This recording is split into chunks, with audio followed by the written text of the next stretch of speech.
Bonjour à tous, on commence ce tour de la presse sportive par Gonzalo Higuaín. Ça y est, c'est officiel, l'attaquant argentin rejoint le Milan AC sous la forme d'un prêt payant assorti d'une option d'achat de 36 millions d'euros.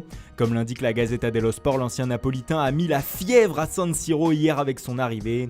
Higuaín est accompagné par Mattia Caldara. Le défenseur central italien fait l'objet d'un échange entre Turinois et Milanais. Et c'est Leonardo Bonucci qui fait le chemin inverse afin de retourner à la Juve.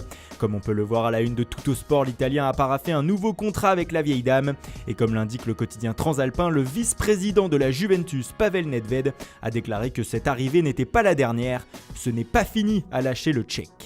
Autre club italien qui fait la une depuis plusieurs jours, l'Inter Milan, et les Nerazzurri se sont mis en tête de recruter le Croate Luka Modric, mais hier soir Florentino Pérez a refroidi les ardeurs des Italiens. Comme l'indique Marca sur sa une, le président du Real a déclaré que l'unique option pour que Modric s'en aille, ce serait de payer 750 millions d'euros au Real, un prix démentiel qui devrait mettre fin aux rumeurs. D'ailleurs, le Corriere dello Sport l'a bien compris, pour le quotidien, l'avenir du Croate à l'Inter s'éclipse avec cette déclaration. On passe au FC Barcelone qui est sur le point de conclure un transfert surprise en ce début du mois d'août. Comme l'indique Sport, Arturo Vidal serait proche de rejoindre la Catalogne. C'est une super bombe comme l'écrit le média. Face à la lenteur des négociations dans le dossier Rabiot, les Barcelonais ont pris tout le monde à contre-pied avec le Chilien.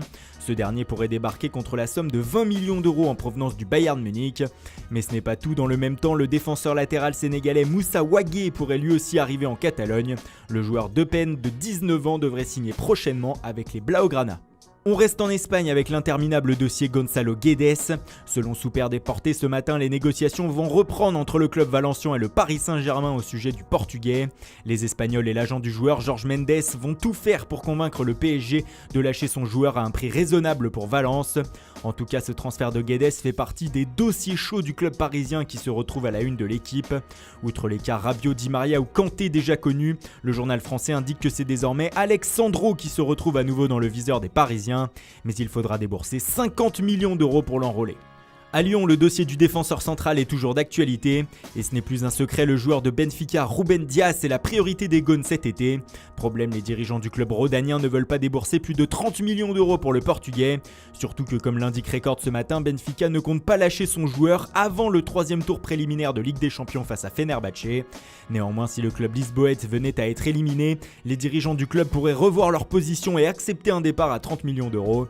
Mais cela repousserait la transaction au 15 août et le temps presse pour l'OL avant la reprise du championnat. Et on termine en Angleterre où Thibaut Courtois va sans doute rester à Chelsea. Selon le Daily Star, les Blues auraient refusé une nouvelle offre de 34 millions d'euros de la part du Real Madrid pour le portier belge. Pour le média, le club londonien va retenir son gardien de force car ce dernier aurait voulu aller à Madrid selon les dires de la presse anglaise. Courtois peut néanmoins se consoler en se disant que l'été prochain il sera libre de s'engager où il le souhaite puisqu'il sera en fin de contrat. Enfin, dans l'actualité de Chelsea, on retrouve aussi Wilfried Zaha. Selon le Mirror, l'attaquant de Crystal Palace souhaite à tout prix quitter son club afin de rejoindre les Blues. Il reste désormais moins d'une semaine à l'Ivoirien pour que son souhait se réalise. Voilà, c'est tout pour ce matin. Merci pour votre fidélité. Bonne journée à tous et rendez-vous dès ce soir pour un nouveau journal du Mercato.